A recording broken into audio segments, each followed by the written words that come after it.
Zethkalar moved through the endless rows of data crystals in the central library of Nexus Prime, his 6 arms working quickly to sort through the ancient files that nobody had touched in decades.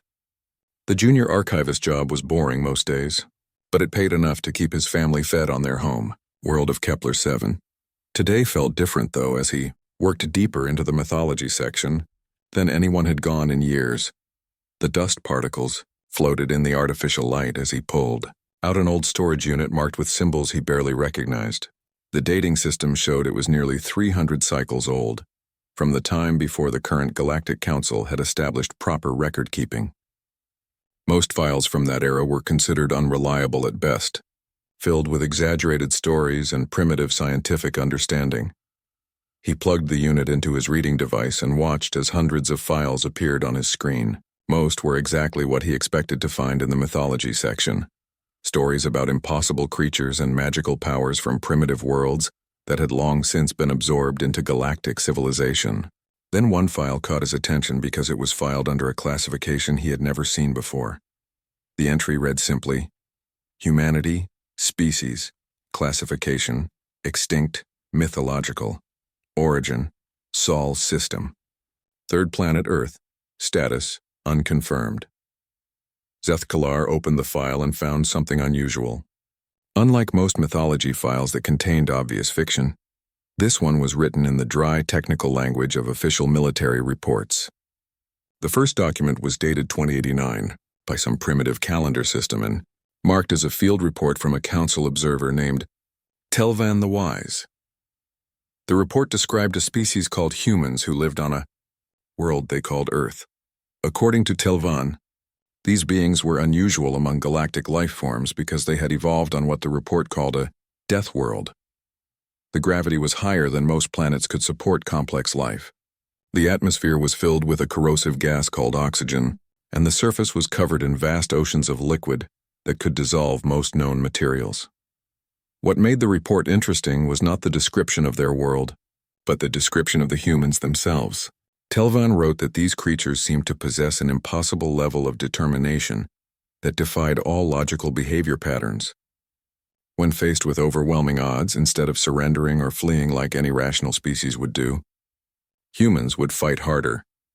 The observer had witnessed something he called the Battle of Titan Station, where a small group of humans had defended a mining facility against a force 10 times their size.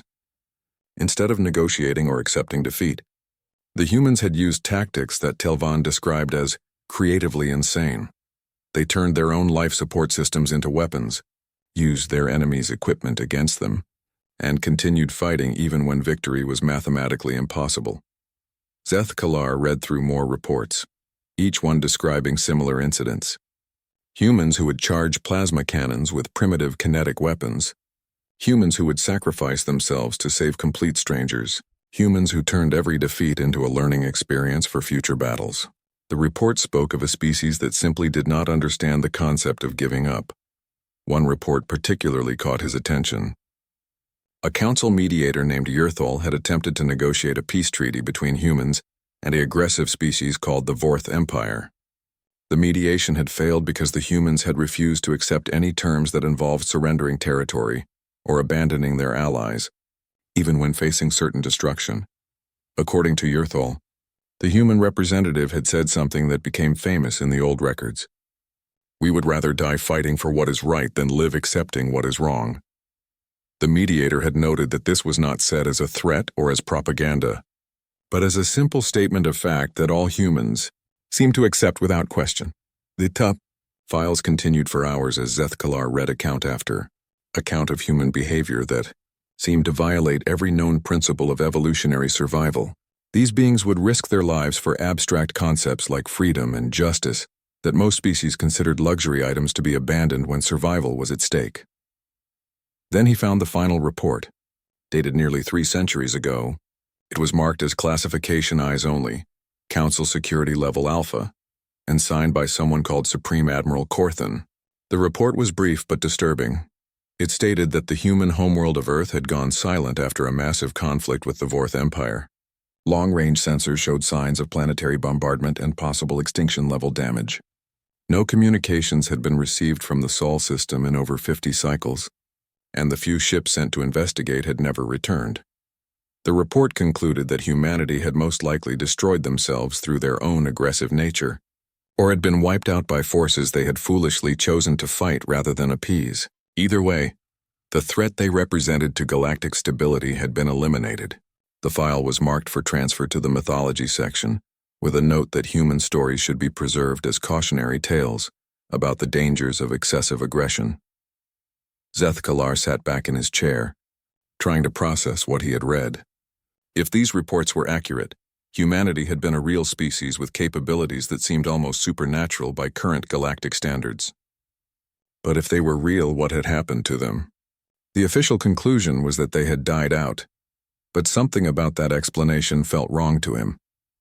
He began cross-referencing the human files with other records from the same time period. What he found made his scales tingle with unease. Every major conflict mentioned in the human files had ended differently than the official council histories claimed. Wars that the record said had been won through diplomacy and negotiation showed signs of having been decided by military action that matched human tactical patterns. More disturbing was what he found when he searched for references to the Sol system in current navigation charts. The system was listed as quarantined navigation. Prohibited. Authority Council Security. Directive 2157. No explanation was given for why an allegedly dead system would require a navigation ban that was still active. Today, Zethkalar made a decision that would change his life forever. He copied the human files to a secure storage device and began to research what had really happened to Earth and its people. Something told him that the galaxy's understanding of humanity was incomplete, and that the truth might be more important than anyone realized. As he worked late into the station's night cycle, he had no way of knowing that his research was about to become relevant in ways he could never imagine. Far away in a hidden star system, Admiral Jake Sullivan stood on the bridge of a ship that should not exist, preparing to make decisions that would shake the foundations of galactic civilization. The legends were about to become reality, and the galaxy was not prepared for what was coming. The first sign that something had changed in the galaxy came from a routine patrol report filed by Vorth Captain Grixtal as he investigated a distress beacon near the Outer Rim territories. His squadron of 12 heavy cruisers had responded to emergency signals from mining station Theta 7, expecting to find the usual pirates or equipment failures that plagued the remote facilities. Instead, they found empty space where 3 Vorth enforcement vessels should have been stationed. The mining station was intact and fully operational, but the miners reported that unknown ships had arrived 3 days earlier and relocated them to a safe world in the next system over. The Vorth ships that had been extracting tribute from the miners had simply vanished, without leaving any debris or energy signatures. Grixtal filed his report with the standard bureaucratic language that made it sound routine, but privately he was disturbed by what the miners had told him. They spoke of their rescuers as beings who fought with precision that seemed almost supernatural, who had disabled the Vorth ships without destroying them, and who had asked for nothing in return except that the miners start new lives as free beings. Similar reports began filtering into Vorth command centers across their territory over the following weeks. Ships would disappear from patrol routes, supply convoys would arrive at their destinations to find their Vorth escorts missing, and slave labor camps would be discovered empty with their guards nowhere to be found, and their prisoners relocated to safety. Council Intelligence Analyst. Mordine noticed the pattern first because his job required him to monitor all significant military activities in his sector. The incidents were spread across dozens of star systems, but showed signs of coordination that suggested a single organization was responsible. More concerning was the fact that whoever was doing this had capabilities that matched no known military force in the galaxy. The attacks showed tactical knowledge that was both advanced and unusual. Instead of the standard galactic approach of overwhelming firepower or diplomatic maneuvering, these unknown forces used methods that seemed designed to minimize casualties while achieving maximum strategic impact.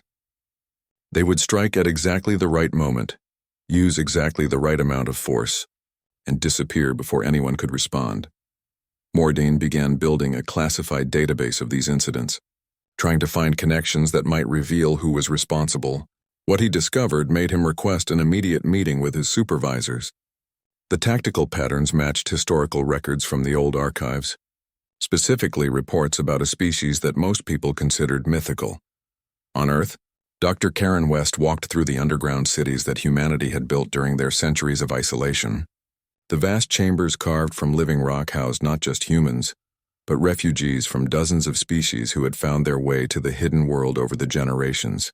These beings had brought stories of oppression and suffering that had convinced Earth's leaders that their isolation could not continue indefinitely. The Kaiko refugee settlements had become thriving, communities where human and alien cultures blended in ways that would have amazed the old Galactic Council. Children who were half a dozen different species played together in parks that existed miles beneath Earth's restored surface, while their parents worked together on projects that combined the best knowledge from across the galaxy.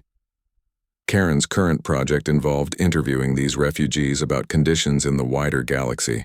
What she learned confirmed humanity's worst fears about how galactic civilization had developed during their absence. The strong continued to prey on the weak. Slavery existed in all but name on hundreds of worlds, and the Council's peacekeeping forces were either too weak or too corrupt to protect those who needed protection most. One refugee in particular caught her attention. An elderly being named Talshin had escaped from a Vorth labor camp just months earlier, carrying stories of systematic oppression that made Karen's hands shake with anger as she typed her report. But Talshin also spoke of something new, a growing sense among the oppressed that change was coming. They say there are new protectors moving in the darkness, Talshin told her in his broken but understandable standard galactic. Ships that come from nowhere to free the enslaved and vanish like shadows. My people call them the Ghost Fleet, but some of the older ones whisper about legends from the ancient times. They say the deathworlders have returned. Ben Carter stood on the bridge of the Silent Storm, watching his tactical display as his team prepared for their next mission. The stealth ship was one of dozens that Earth had built during their isolation, incorporating technologies that the galaxy had never seen. Advanced cloaking systems, weapons that could disable rather than destroy, and most importantly, crews trained in tactics that no enemy would expect. His current mission was typical of the new Earth Defense Force operations. Intelligence had identified a Vorth slave transport, carrying captured civilians from 3 different worlds to processing facilities in the Empire's core systems. Ben's job was to liberate the prisoners without revealing Earth's involvement in the growing resistance movement. The operation went exactly as planned. The Silent Storm and 2 sister ships materialized from apparently empty space around the Vorth convoy, disabled their weapons and engines with surgical precision, and transferred the prisoners to automated rescue pods that would carry them to safety. The Vorth crews were left alive but stranded, with enough supplies to survive until their own people found them. As they jumped to hyperspace, Ben reviewed the mission recordings. Every shot had been perfect, every movement coordinated with mechanical precision, every objective achieved without a single casualty on either side. This was how humanity had learned to fight during their years of hiding, not through brute force or overwhelming numbers, but through superior tactics and technology, used with surgical precision. Similar operations were being conducted throughout the galaxy as Earth's hidden fleets moved to protect the innocent and gather intelligence about their enemies. Each mission was small enough to avoid attention from major powers, but together, they were beginning to have an impact that could not be ignored. Emperor Krathval of the Vorth Empire reviewed the reports from his military commanders with growing frustration. His empire had expanded steadily for decades through a simple strategy of overwhelming force applied without mercy. Resistance was crushed immediately and completely. Survivors were enslaved or eliminated. And the galaxy had learned to fear the Vorth military machine. Now that machine was being dismantled piece by an enemy he could not identify or locate. His fleets were being picked apart by forces that struck without warning and vanished without trace. Worse, the attacks were having an effect beyond the immediate military losses. Word was spreading throughout his empire that the Vorth could be defeated, and subject populations were beginning to show signs of unrest. His intelligence services had provided him with theories but no solid answers. Some suggested that rival powers were testing new weapon systems. Others believed that former enemies were forming new alliances against him. A few of his advisors whispered about ancient legends.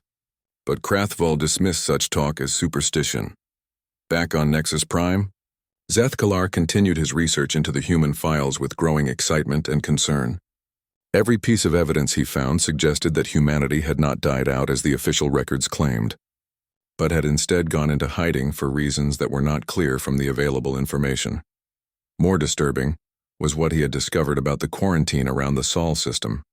The navigation ban had been imposed not because the system was dead, but because ships that investigated it tended to disappear. The official explanation was that some kind of automated defense system had been left behind, but Zethkalar suspected the truth was more complex. He had managed to access some of the restricted council archives using his position as a librarian, and what he found there made him realize that the galaxy might be facing something unprecedented.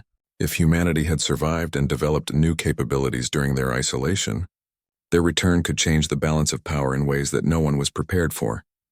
As he worked late into another night shift, analyzing patterns and cross-referencing data, Zethkalar began to understand that he was documenting not just historical curiosities, but intelligence about a force that was already active in the galaxy.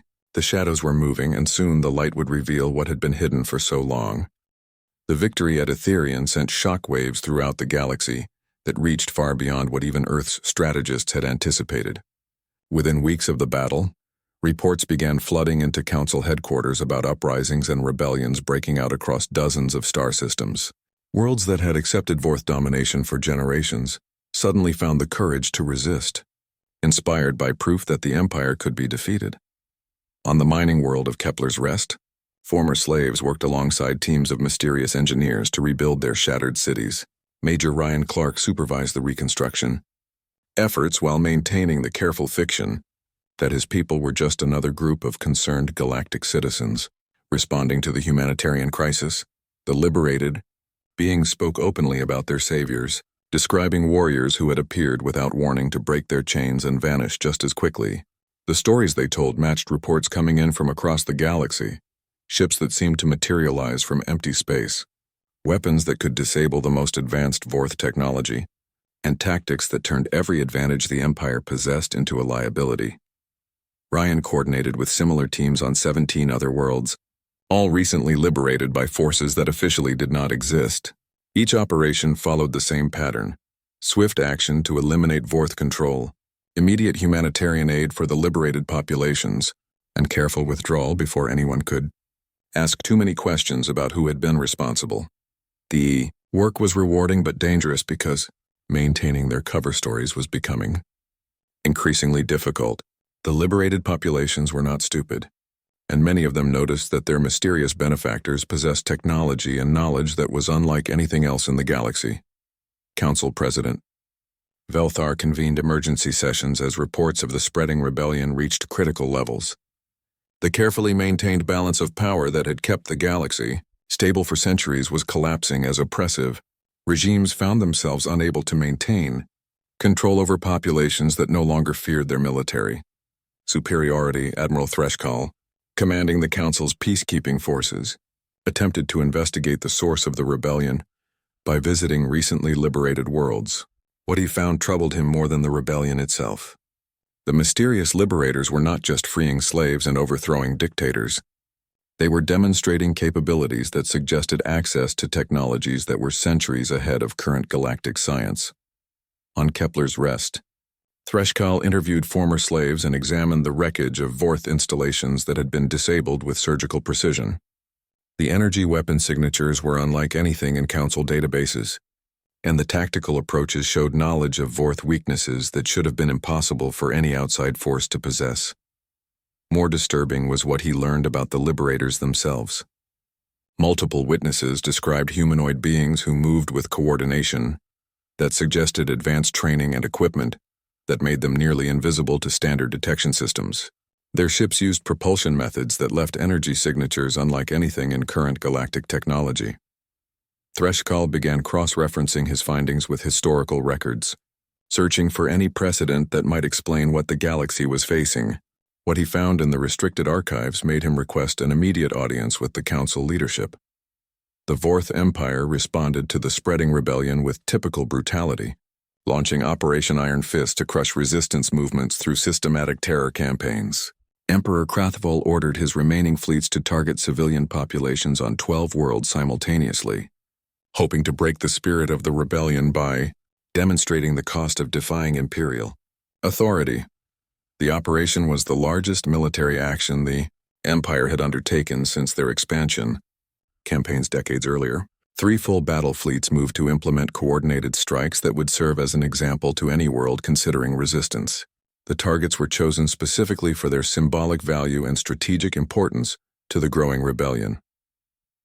What Krathoval did not know was that Earth's intelligence networks had been monitoring Fourth communications since before the Etherian battle. Every ship movement, every target designation, and every tactical plan was known to Earth Defense Force commanders before the Imperial fleets had even left their bases. Commander Rachel Torres received her orders aboard the assault ship Thunder's Edge, while her fleet held position in deep space between the Imperial target systems. The message from Earth High Command was brief, but carried authority that came directly from the planet's military leadership. Operation Iron Fist represents a line that cannot be crossed. Authorization granted for full disclosure protocols. Show them what humanity has become. For the first time since their return to galactic affairs, Earth's forces would operate without concealment or subterfuge. The Age of Shadows was ending, and the galaxy was about to discover what 3 centuries of isolation and preparation had created. The 12 battles that followed were not really battles in any conventional sense, but demonstrations of military capability that redefined what was possible in modern warfare. As Vorth fleets moved to implement their terror campaigns, they found themselves intercepted by forces that seemed to appear from nothing and strike with precision that bordered on supernatural. Rachel's fleet materialized around the Vorth 2nd Battle Group as they approached the civilian population centers of New Carthage. The Imperial commander barely had time to realize he was under attack before his entire formation was disabled by weapons that cut through their strongest shields, like paper, and left their ships powerless but intact. Similar scenes played out across 12 star systems as Earth's hidden fleets revealed themselves in coordinated strikes that shattered Vorth military power in a matter of hours. The Empire's most feared battle groups were reduced to floating hulks, their crews alive but helpless as unknown enemies demonstrated that the age of Vorth supremacy was over. The final message was delivered simultaneously across all 12 battlefields as the Earth fleets completed their operations. Admiral Jake Sullivan's voice carried across every communication frequency in the galaxy, speaking words that would be remembered for generations. "This is Admiral Jake Sullivan of the Earth Defense Force." The transmission began. "For too long, the galaxy has accepted that the strong may prey upon the weak without consequence.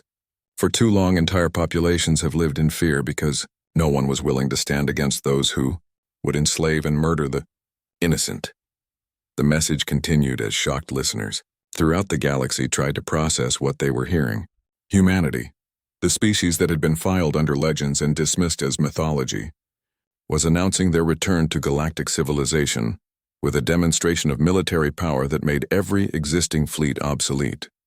"We are the descendants of Earth, the survivors of wars that nearly destroyed us, and we have spent 3 centuries learning from our mistakes. We do not seek to rule the galaxy or impose our will upon others. We seek only to ensure that freedom survives and that no world need face tyranny alone." The broadcast included detailed records of every Vorth atrocity committed over the past decades, intelligence about slavery networks that spanned hundreds of worlds, and evidence of council corruption that had allowed such systems to operate without interference. But most importantly, it included a simple promise that would change the course of galactic history. To those who would prey upon the innocent, know that your actions will have consequences. To those who suffer under oppression, know that you are not forgotten. To all who value freedom and justice, know that Earth stands ready to defend what is right, regardless of the cost. The immediate aftermath of the broadcast was chaos as governments throughout the galaxy tried to understand what humanity's return meant for the established order. Some worlds celebrated the news, particularly those that had suffered under oppressive regimes. Others, especially those that had profited from the old systems of exploitation, viewed humanity as a threat to their power and prosperity. On Nexus Prime, Zethkalar watched the broadcast with a mixture of vindication and terror. His research had been proven correct in the most dramatic way possible, but he also understood that the galaxy was entering a new age where all the old assumptions about power and politics would need to be reconsidered.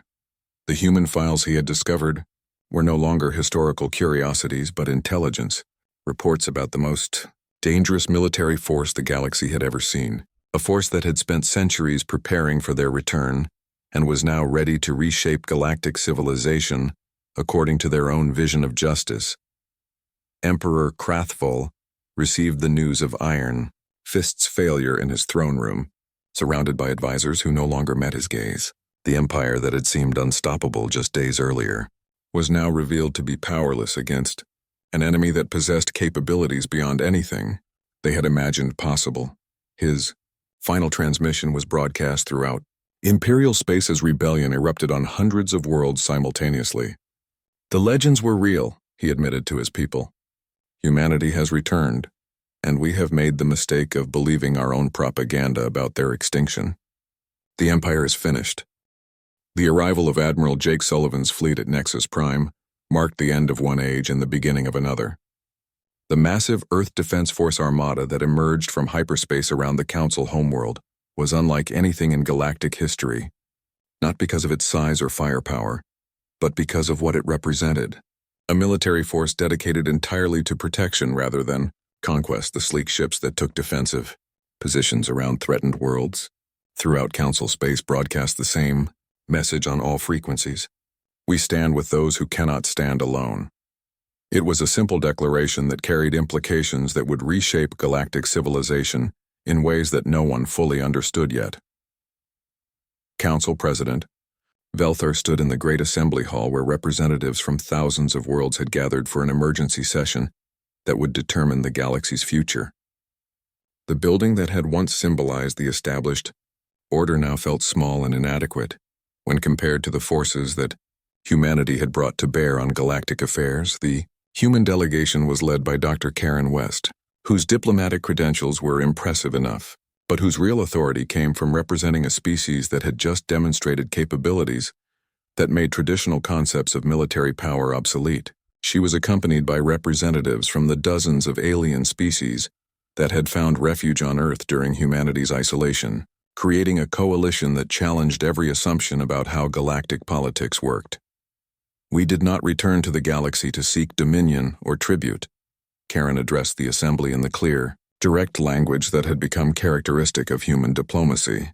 We returned because we learned during our isolation that freedom is not a luxury that can be abandoned when survival is threatened. It is the foundation upon which all meaningful survival must be built. The response from the assembled representatives was mixed and complex. Worlds that had suffered under oppressive regimes welcomed humanity's intervention with celebrations that could be seen from orbit. Others, particularly those that had profited from the old systems of exploitation and slavery, viewed Earth's return as a direct threat to their established power structures. These Etherian representative spoke for many of the smaller worlds when he described what humanity's protection had meant for his people. We lived for generations in fear of conquest, knowing that our peaceful nature made us targets for those who would enslave us. In a single day, that fear was replaced by hope, and we learned that there are those in the galaxy who will fight for strangers without asking for anything in return. But the Kaldorian trade delegate expressed the concerns of the established powers when he questioned what humanity really wanted from their new position of strength. No species develop such capabilities without intending to use them for their own benefit. What assurances can you give that Earth will not become the new empire, replacing the Vorth with human overlords who simply rule more efficiently? Karen's response was carefully prepared but delivered with conviction that carried the weight of centuries of human experience. We offer the assurance of our actions and our history. We did not seek to rule the galaxy when we were weak, and we do not seek to rule it now that we are strong.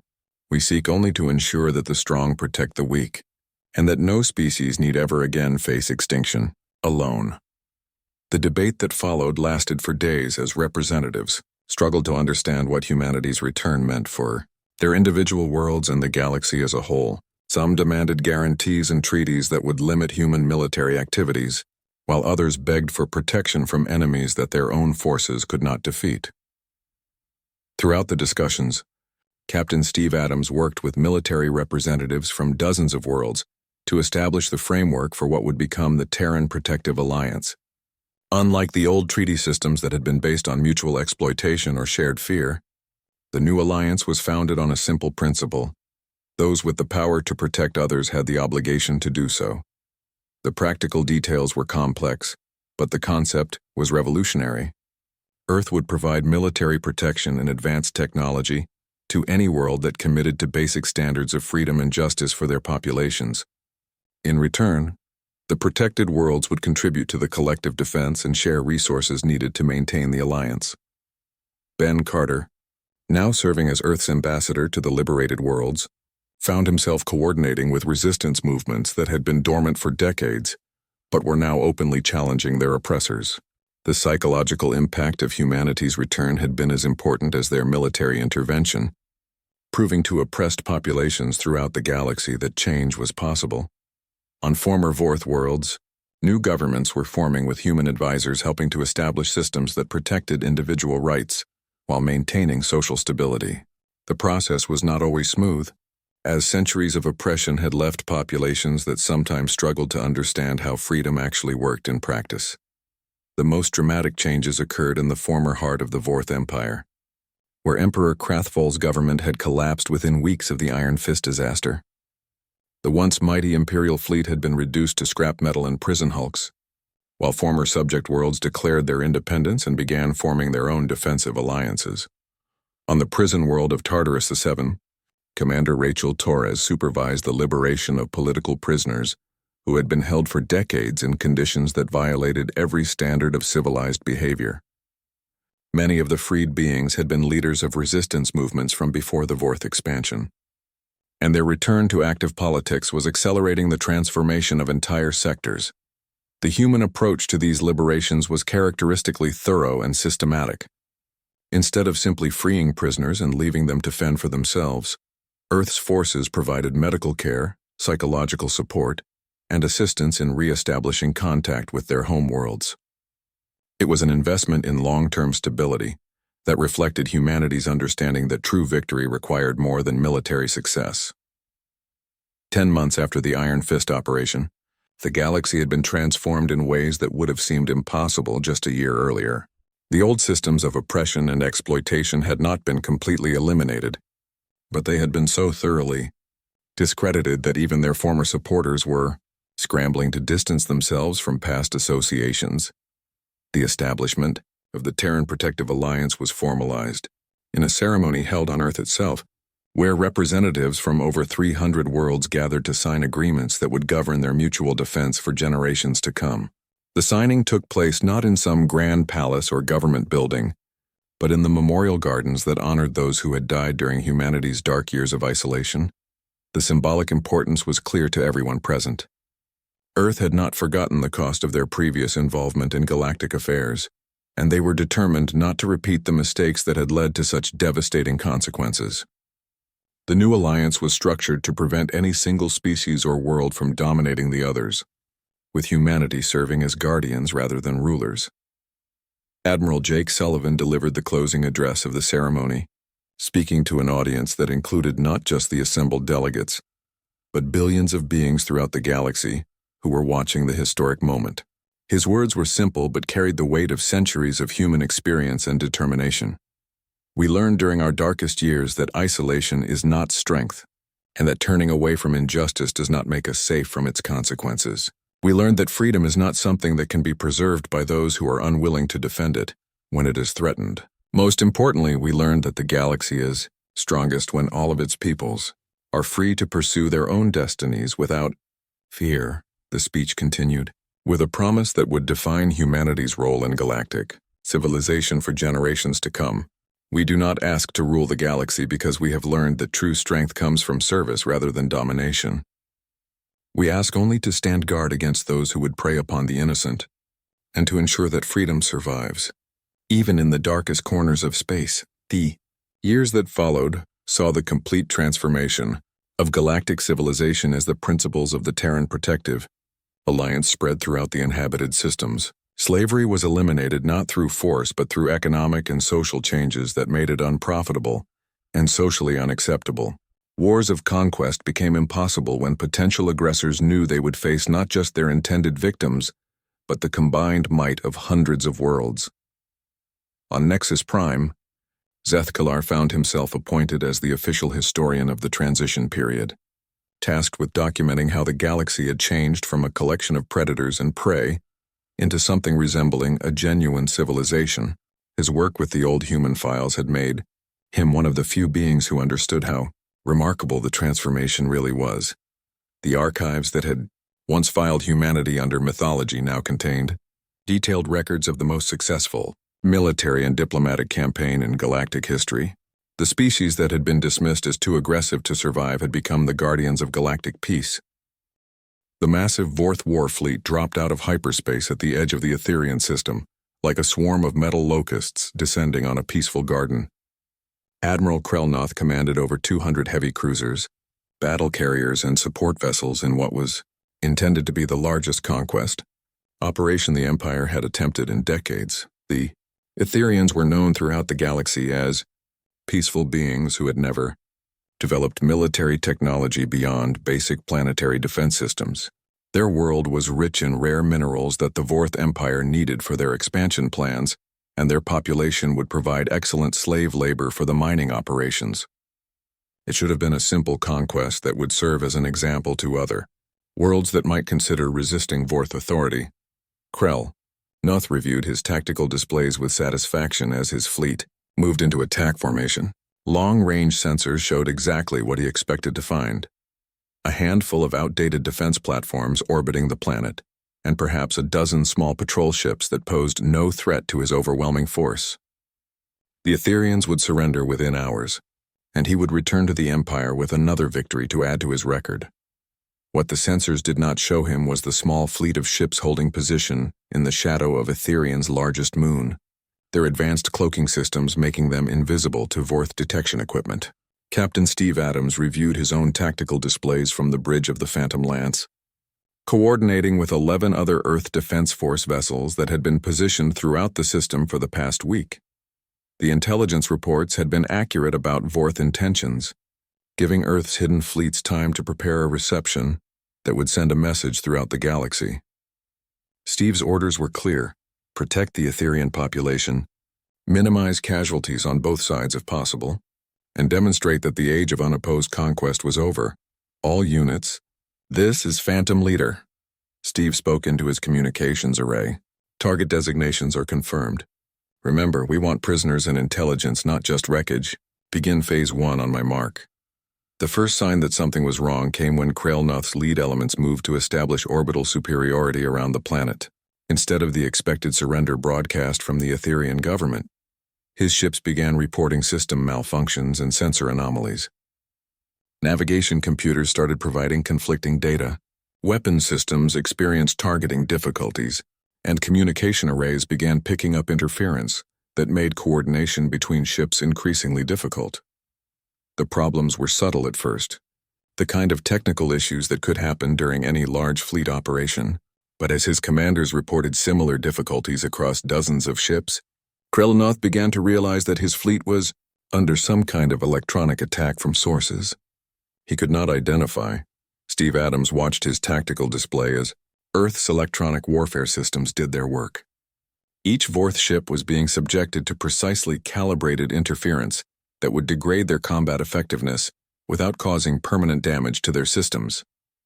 It was the kind of surgical approach to warfare that humanity had perfected during their years of isolation, using advanced technology to level the playing field against numerically superior enemies. Phase 2 initiation in 30 seconds, he announced to his fleet. All units prepare to decloak and engage designated targets. The Vorth fleet was still trying to deal with their technical difficulties when space around them suddenly filled with ships that had not been there moments before.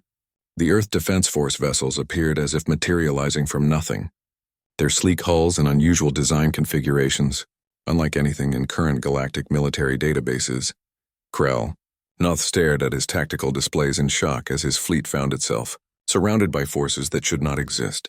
The unknown ships were smaller than his heavy cruisers, but moved with precision that suggested advanced propulsion systems and computer targeting that was far superior to anything his people had developed. Unknown vessels. This is Admiral Krelnoth of the Vorth Imperial Fleet, he broadcast on all standard frequencies. "You are interfering with a legitimate military operation. Withdraw immediately or face the consequences of opposing the Empire."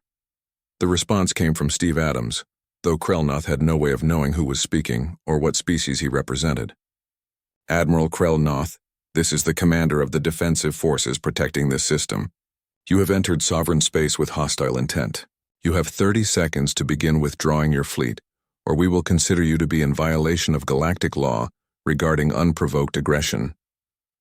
Krellnoth almost laughed at the audacity of whoever was speaking. His fleet outnumbered the unknown vessels by more than 15 to 1, and his ships were built for conquest against the most dangerous enemies the galaxy could produce. No force of that size could seriously threaten a Vorth battle fleet. "You have made a fatal error," he replied. "All units, open fire. Destroy these insects and proceed with the original mission." What happened next would be studied by military academicians for generations, though few would believe the tactical reports until they saw the recorded evidence. The Vorth fleet opened fire with the massed firepower of hundreds of heavy weapons, expecting to vaporize the small defending force in the opening salvo. Instead, they found themselves shooting at empty space as the Earthships moved in patterns that seemed to violate the basic principles of physics. The human vessels used thrust vectoring and momentum manipulation that allowed them to change direction and velocity in ways that made targeting nearly impossible. Every shot fired by the Vorth fleet missed its intended target, while return fire from the defenders struck with surgical precision. Steve Adams coordinated the battle from his command chair, watching as his ships executed maneuvers that combined centuries of human military innovation with technology that the galaxy had never seen. Each Earth vessel moved independently but in perfect coordination with the others, creating a three-dimensional dance of destruction that slowly but systematically dismantled the Vorth formation. The human weapons were as advanced as their tactics. Instead of the brute force approach favored by most galactic militaries, Earth had developed systems that could disable enemy ships without destroying them. Precision energy beams that could overload specific systems, electromagnetic pulse weapons that could shut down electronics without harming crew members, and when necessary, kinetic projectiles that could penetrate any known armor system.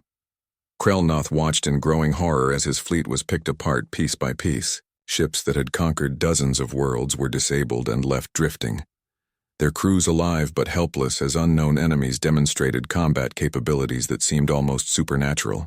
The few vessels that attempted to retreat found their escape routes blocked by defenders who had somehow predicted their movements and positioned themselves accordingly. The battle lasted only 4 hours, but by the end of it, the Vorth fleet existed only as wreckage and disabled hulks floating in Etherian space. Not a single Earthship had been destroyed, and casualties on both sides were minimal because the defenders had used weapons designed to incapacitate rather than kill. As the last Vorth vessel powered down its weapons in surrender, Steve Adams opened a channel to the Etherian government. "This is Captain Adams of the Earth Defense Force. Your system is secure. We will be leaving automated monitoring stations to ensure your continued safety, along with medical supplies and reconstruction materials to help your people recover from this incident." The Etherian leadership responded with gratitude and amazement, but also with questions about who their saviors were and why they had chosen to help. Steve's response was carefully prepared to maintain the mystery that Earth strategists believed was necessary for their long-term plans. "We represent those who believe that freedom is worth defending and that the strong should protect the weak. We ask only that you remember this day and know that you are not alone in the galaxy." Within hours of the battle's conclusion, the Earth fleet had vanished as completely as they had appeared, leaving behind only the wreckage of Vorth ambitions and the grateful population of a world that had been saved by forces they did not understand. But the impact of what had happened at Etherian would spread throughout the galaxy far faster than any ship could travel. News of the Vorth defeat reached Council space within days, carried by traders and refugees who had witnessed the aftermath of the battle. The story that spread was almost unbelievable.